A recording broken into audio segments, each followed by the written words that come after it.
So today is a special day because I'll be talking about how can we have it all with a very, very specific focus to women. And it all started with, I don't know if you all saw the clip of Jacinda Ardern when she resigned, and there was this big flash of whether women can have it all. And this is a perennial debate I think we've had over ages. Who you see here is my mother, and she was born in 1945, and she was born to a lower middle class family in Lucknow.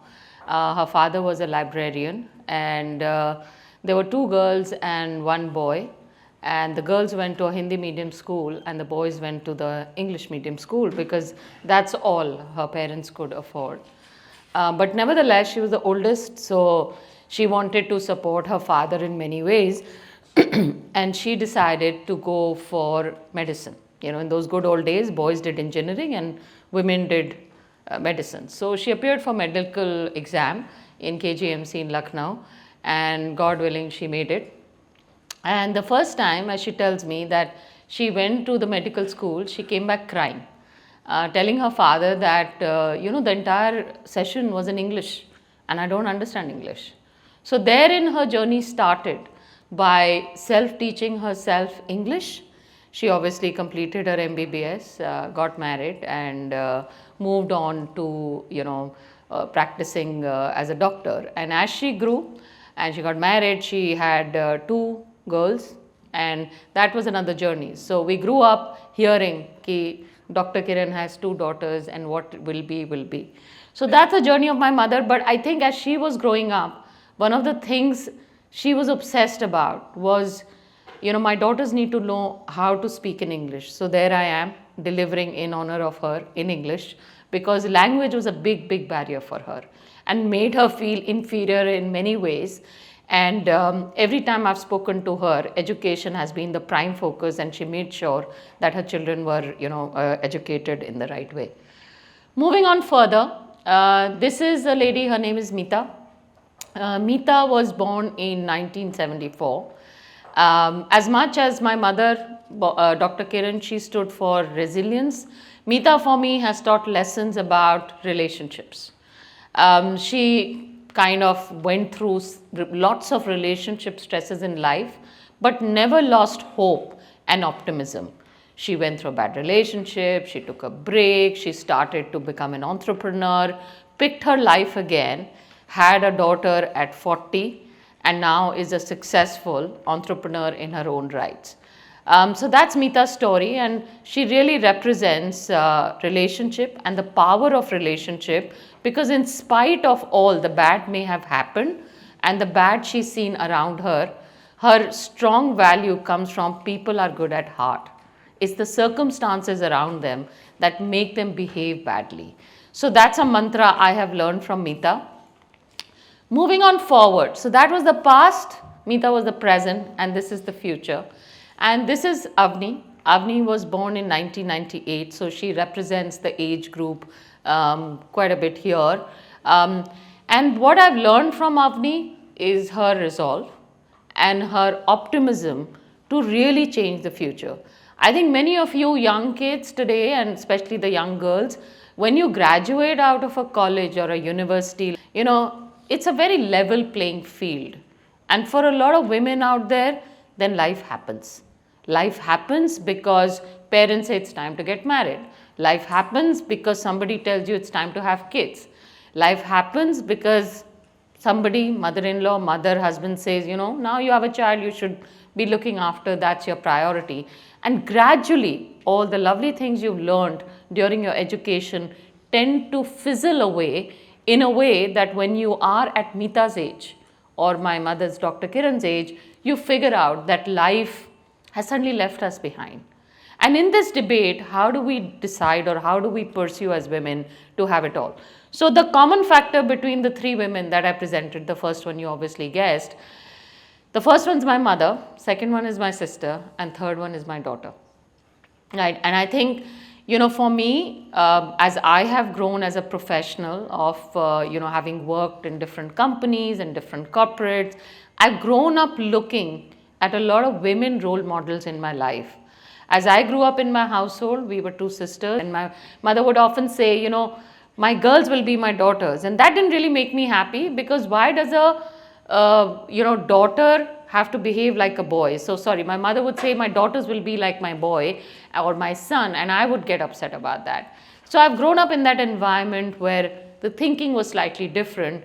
Education, as we've heard earlier as well, makes a huge, huge difference. So I grew up, and like a good household, my parents wanted me to be a doctor. And I wasn't sure. But in class 12th, what do you know better? You kind of get guided by your family. So I also took CPMT and medical exams. Unfortunately for me, I even made it, and to the same medical college where my mother went. The problem was that actually I didn't want to do medicine. So I think career choices are important. And when I came back home after a year, I actually wanted to run away from the medical college and do something different. And my mother and my father were quite stressed about it. And they asked me, so what do you want to do? And I said, I actually don't know. I know what I don't want to do. I don't know what I wanted to do. And that was that was up for debate. And therein started my journey with psychology in Delhi University. And the rest is history. And from there on, I moved on to management. I think over the next decades that I got married and I had 2 children, I think having it all actually transcribed itself into a different way. Can I have it all is all about you defining what your all means. Today I represent here a mother, a sister, a daughter, also a wife. And it wasn't that I could have it all the time. I could have some of it all the time, or all of it some of the time, but not all of it all the time. I think as a growing professional, there were lots of challenges. Whether we like it or not, the power center is yet with women, in spite of a lot of educated women out there. So when I was transitioning through my banking roles, working in investment banking or working as an HR professional, there were times I would walk into a boardroom or a management team meeting where all I would say is very homogeneous, 45-year-old balding men wearing black and gray suits. It's a very daunting moment for a minority. I wouldn't even call myself a woman. Even if there was another minority, they would probably feel the same. So the world is constructed differently for men and women, and actually the world default is constructed for men. I don't know how many of you know about this, but if you look at cars, a car safety testing is done on a default dummy 170 centimeter tall and 76 kgs. So we know most women are neither that tall, and certainly we'd not like to be at that weight. So I think, if you read the research, it will also tell you that 25% more women die in car accidents, because when women drive, they have to pull the seat in front, they have to raise it, the seats are not made for them. Safety belts, are not made for pregnant women. So most pregnant women tie it from the back, and that defaults the safety feature. If you look at financial services industry, many products, are built keeping in mind that most men invest, not women. And it was a pitch I was doing to an insurance company where we talked about a product where, on our platform now, that what I do, a lot of women come who actually suffer in marriages or relationship or abusive relationships. And we said, can you have a product which actually provides them a cover that if a marriage has gone bad, they can get 2 crores or 1 crores of rupees. And the company turned around and said, yes, Anu, we can do it, but we think there'll be a lot of fraud. People divorce each other and then claim the money. The point which we relate to them is insurance industry is on probability, right? So what's the probability of fraud, and do we not have frauds in medical or life or non-life? So I can go on with these examples, but largely the world is constructed thinking a male default for the human species in mind. And as a result, coming back to the corporate world where I come from, a lot of progress has been made. So if I see from my mother's time to my daughter's time, a lot of progress has been made, but we have a long way to go too. So moving on, when I say progress has been made, life expectancy is up. But, I was reading in a research somewhere that when you look at the medical research for women, there are a lot of doctors here, so they can opine on this. But a lot of medical testing also assumes a woman body. I'm talking about medical as in medicines. And one of them is heart. So most of the heart treatments are done keeping in mind angiography or ECG. Many women don't have clogged arteries. You know, we've all heard about Sushmita Sen having a heart attack, but you know, that's for another time. But that's true. A lot of women die of heart diseases because of other reasons which are not available from a medical perspective. But expectancy is up, which means a lot of research has been done on diseases which actually affect women.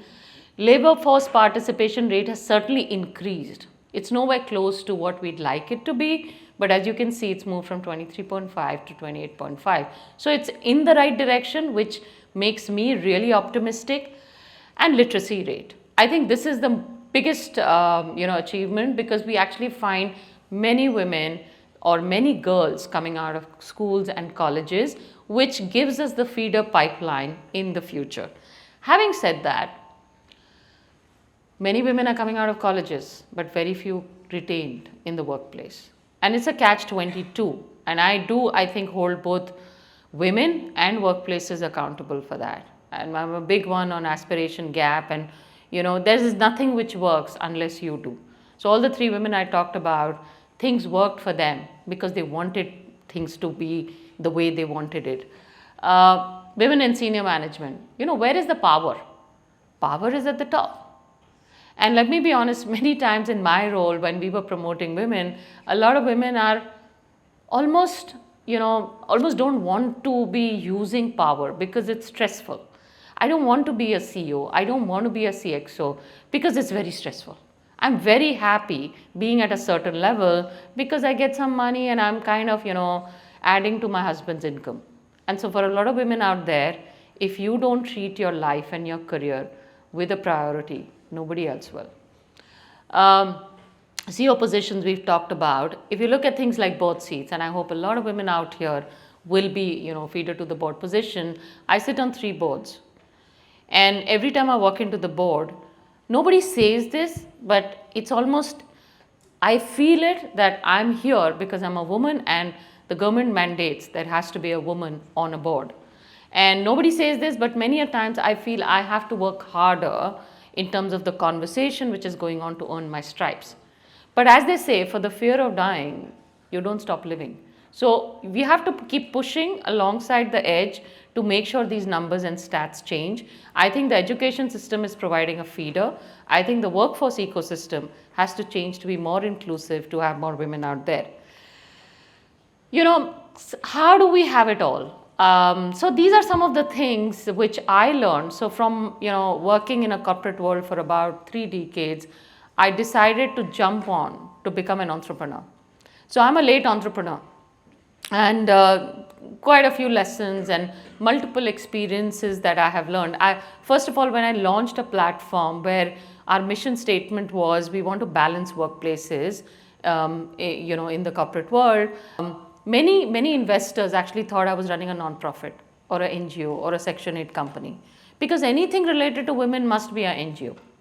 I'm not running an NGO, I am running an impact company, and I am running it for profit, because I was very clear as a banker, till you have mainline money coming into this agenda, we will never scale and we will never be able to create the impact that we need to. So that was my first tryst as an entrepreneur. I probably had less challenges as a corporateur, but certainly as an entrepreneur, I saw the world with a different light. The second was, we were doing our first round of fundraise, which was relatively okay. We had a lot of angels and people were betting on the founding team and obviously on the startup. The second raise, which I've just completed, we went to institutional. I said, I'm going to go to VCs. I come from banks. I understand. It was very tough.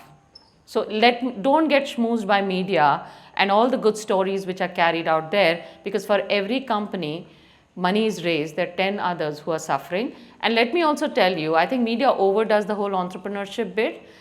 We never talk about startups which failed, right? We always talk about startups, either they've raised fund. Raising fund is not equal to raising revenues. They're 2 different things. And if you don't make your business work, it's going to fail by default anyways.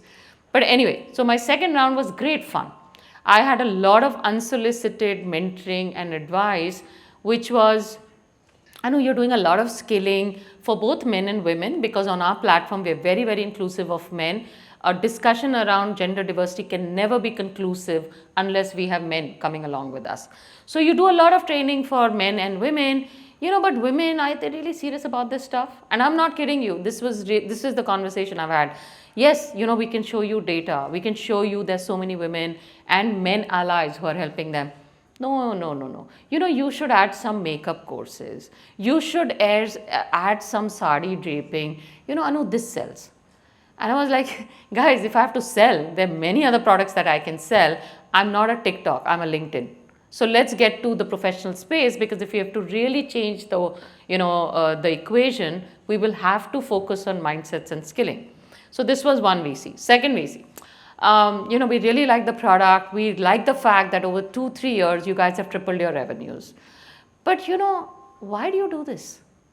You made your money, you've been in a corporate world, you have a husband who earns enough. Are you really serious about this? ये छोड़ दो, ये बहुत, sir आपने बोला hustling का काम है, बहुत hustling का काम है, आपसे नहीं होगा, छोड़ दो. I don't know when you will cop it out, right? And I said, you really think I've left my job to twiddle my thumbs at home? Is this the example that I'll be setting for the future generation? The answer is no. So we're going to hustle more. The third VC. Oh, when we look at your team, it's a lot of, 60% of women in your founding team. We think that this is a lifestyle team. Now, I had no idea what lifestyle means. Lifestyle basically means I have quit my job and I'm doing kitty party on the side. Right? I'm having fun. I'm not really serious about it. But this is the reaction of India incorporation. So it actually resolved me, learning from Avni, it really resolved my resolve to push the edge further. And I was very, very clear that, we are going to break into the institutions, and we did, but it has taken a lot of toil and soil for it to make it happen. So for a lot of people out there who want to focus on, women in workplace, or even going into other strands of diversity like LGBTQ, it's not easy, because the understanding of this whole agenda is very, very varied, and conviction is even low. So one thing which we are certainly pushing is women out there. And there are a few things that I have from my own journey to learn from. One is the choices that you make. I made a choice. I was at the helm on top of my career. I made a choice to give it up all to have it all. And I wanted to do something that the older me can look at the younger me and feel really proud about. Big brands carry you up to a point, and it's a great learning to have. But then go out and see what the impact you want to create and what is the legacy you want to build. So a lot of women out there who actually want to quit when they get married or they have kids, let me tell you, husbands get busy with their jobs and the kids grow up. So, you got to be looking at that stage when you talk to your 50-year-old self, what would you be telling yourself? So make your choices wisely, because the choices you make define the path that will unfold, and it has consequences in the future. The second one, clarity, both for men and women. I mean, we all have to have clarity. The difference is that statistically, I can tell you that 70% of the women, actually the motivation and the aspiration is varied after a point of time. So keeping that hunger on, keeping that, at 50 or 60, I should be here. Most of the women on a platform actually tell us that, in terms of Maslow hierarchy, they feel they're very loved by their family or kids or husbands, but they're not respected. And this is a big pain point, because जब बच्चे को पैसे चाहिए तो वो बाप के पास जाता है, और जब करियर गाइडेंस चाहिए तो वो करियर काउंसलर के पास जाता है, जब खाना चाहिए तो माँ के पास आता है. And she's there, she's saying, what, I'm also educated and you can ask me, but that doesn't happen as easily. So have that clarity of purpose about what you want to do in life.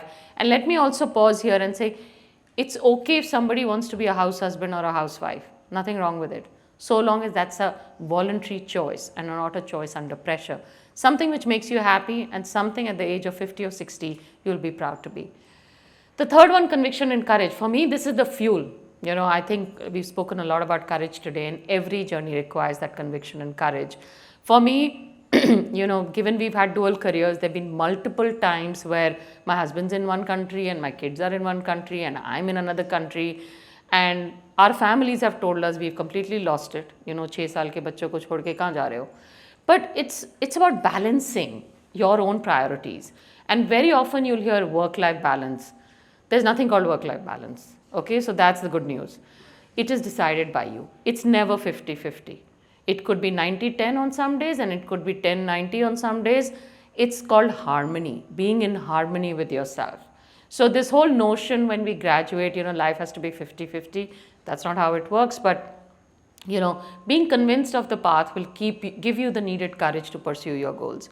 Resilience, there'll be many ups and downs in your life. When I had a corporate career, there were times where I was not included in a certain meeting. When I started my entrepreneurship, you heard my journey. There was a lot of self-doubt that I had when I started, and I kept kind of working through it, whether it'll work, not work. I've given up so much, and here I am 2.5 years down the line, yet pursuing the path, and hopefully we'll kind of grow this into a unicorn 3 years down the line. Confidence and collaboration for me that kind of come together. A lot of women actually suffer from self-doubt. So we work a lot with them through mentoring and coaching to enhance their confidence. So self-doubt is a killer in many ways from the clarity of purpose you might have. And lastly, collaboration. Collaboration for me is men and women have to work together. And a lot of men here, I assume, are male allies. The path is different. Very often, when we start to focus on women agenda, it's all about equality, equality. It's not equality because we're not starting at the same place. It's about equity. So, my call out to women is keep moving, push the edge. And for a call out for a lot of men out here is that hold their hand and help them push the edge and help them clear some of the issues, which may come along the way.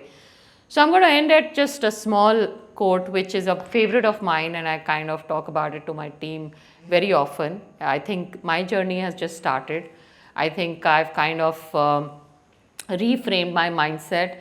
As a late entrepreneur, I've realized two things. One is that you need a lot of energy, the kind of energy all of you have, and I've had to inculcate that. And on the other side, I think when you are at the stage that I was financially secure, and that matters if you're an entrepreneur, but that gave me the courage to push the ecosystem very, very hard. But where I am today, I think what resonates with me is that अभी तो असली मंजिल पाना बाकी है, अभी तो इरादों का इम्तिहान बाकी है, अभी तो तौली है मुट्ठी भर ज़मीं, अभी तो पूरा आसमान बाना बाकी है. Thank you very much.